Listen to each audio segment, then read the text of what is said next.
Ibrahim Traoré, the youngest military leader of modern Africa.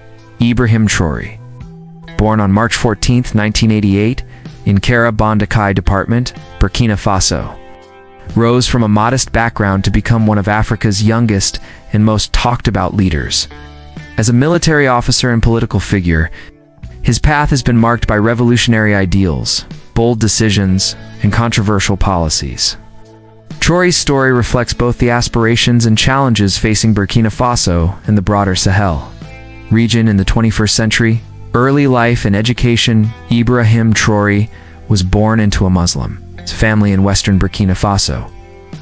Growing up in Kara, a small rural village, his early life was shaped by the challenges typical of Sahelian West Africa: economic hardship, limited infrastructure, and social instability.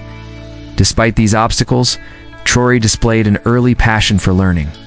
He pursued higher education at the University of Ouagadougou, where he studied geology. During his university years, Traoré became involved in student activism. He was noted for participating in Marxist and Pan-Africanist student organizations, advocating for social justice, equality, and national sovereignty. These formative experiences laid the ideological foundation for his later political positions. Military career. In 2009, at age 21, Ibrahim Traoré joined Burkina Faso's armed forces. Enrolling in the Georges Nemoano Military Academy, his training focused on anti-aircraft tactics and artillery, and he also received specialized instruction in Morocco. Traoré quickly gained a reputation as a disciplined and capable officer. During his military service, Traoré participated in several key operations, including peacekeeping missions under the United Nations in Mali. He also led counterterrorism efforts in Burkina Faso's northern regions, where Islamist insurgencies linked to Al-Qaeda and ISIS-affiliated groups have destabilized local communities for years. By 2022, Traoré had risen to the rank of captain, commanding artillery units. And engaging directly in frontline combat, his military experience, particularly in asymmetric warfare against insurgents, distinguished him among his peers. The 2022 coup and rise to power in January 2022, military coup, ousted Burkina Faso's then-president Roch-Marc Christian Kabore. Lieutenant Colonel Paul-Henri Sandaogo Damiba assumed power, promising to address the country's worsening security crisis. However, within months, frustrations mounted within the military and civilian population alike. Damiba was accused of failing to contain jihadist violence and of becoming too closely aligned with Western powers, particularly France. On September 30th, 2022, Captain Ibrahim Traoré led a second coup, deposing Damiba. Traoré cited the need for a more effective security strategy and national sovereignty as key reasons for the takeover.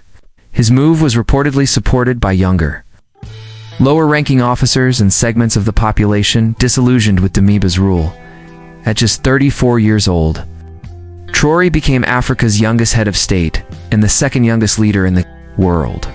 His ascent shocked international observers, but was celebrated by many Burkinabe citizens as a return to revolutionary ideals. Governance. Philosophy. Since assuming power as interim president, Ibrahim Traoré has pursued policies deeply rooted in nationalism, economic sovereignty, and anti-imperialism. Drawing inspiration from figures like Thomas Sankara, Burkina Faso's iconic Marxist leader of the Ijo-Balingas, Traoré emphasizes self-reliance, social justice, and military discipline. Security measures. Traoré's first priority was stabilizing the country. He declared a national mobilization against jihadist groups, calling upon all able-bodied citizens to contribute to defense efforts.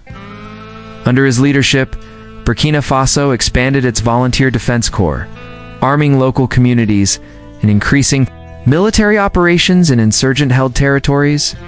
Economic reforms. One of Traoré's boldest moves was to nationalize key resources.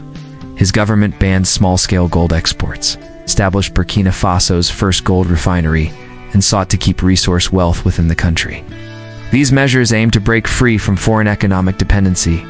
Agriculture became another focal point. Traoré's administration distributed tractors, improved seeds, and farming equipment to boost food production. Reports indicate substantial increases in the yield of tomatoes, millet, and other staple crops under these initiatives. Foreign policy shift. Ibrahim Traoré radically altered Burkina Faso's international alignments. He expelled French military forces and banned French media outlets like Radio France International RFI and France 24, accusing them of biased reporting and neo-colonial interference. Instead, Traoré promoted new alliances. In 2023, Burkina Faso joined the Alliance of Sahel states alongside Mali and Niger, distancing itself from ECOWAS and traditional Western partners. Observers noted increased cooperation with non-Western countries, including potential ties with Russia. Although Traoré's administration kept official relations deliberately ambiguous, public image and popular, Traoré's image resonates particularly with Burkina Faso's youth. With nearly 70% of the country's population under 25, his military uniform, modest lifestyle, and populist speeches create a strong appeal. Many see him as a successor to Thomas Sankara, combining revolutionary ideals with modern anti-globalist rhetoric on social media and public broadcasts. Traoré emphasizes national pride, anti-corruption, and solidarity among the Burkina people. His messages often reference historical African struggles against colonialism and neo-colonialism, striking a chord with younger generations disillusioned by previous political elites, criticism, and controversy, despite his popularity in some circles. Ibrahim Traoré's leadership has faced substantial criticism, both domestically and internationally. Human rights concerns. International human rights organizations have raised alarms about crackdowns on dissent under Traoré's rule. Journalists, civil society members, and political opponents reportedly face harassment, arrest, or worse. Media freedoms have been significantly restricted, with government-controlled narratives dominating public discourse. Authoritarian tendencies. Critics accuse Traoré of consolidating power without providing a clear timeline for democratic transition.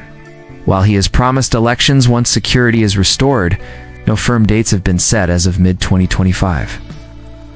Observers warn that his rule risks sliding into militarist authoritarianism under the guise of national security. Alleged assassination plots and coup attempts throughout 2024 and 2025. There have been multiple reported attempts on Traoré's life, including alleged coup plots. Some believe these incidents reflect genuine threats, while others suggest they may be staged to justify purges and tighten control over the military and government. Legacy in the making. As of 2025, Ibrahim Traoré's legacy is still unfolding. He represents a new generation of African leadership, nationalist and assertively anti-imperialist. His policies have energized parts of the population while alienating others, creating deep political divides within Burkina Faso. Supporters argue that Traoré is reclaiming African sovereignty in a region long dominated by foreign interests. His focus on resource nationalization, agricultural self-sufficiency, and military independence aligns with long-standing Pan-Africanist goals. Detractors, however, warn that his governance style undermines human rights, weakens institutions, and risks isolating Burkina Faso on the global stage. Conclusion. Ibrahim Traoré's biography is one of transformation, from a geology student and junior officer to the leader of a nation. Facing extraordinary challenges, his story mirrors the broader struggles of the Sahel, where questions of security, development, and sovereignty intersect with global geopolitics. Whether Ibrahim Traoré ultimately becomes remembered as a visionary reformer or an authoritarian strongman will depend on how his policies shape Burkina Faso's future in the coming years.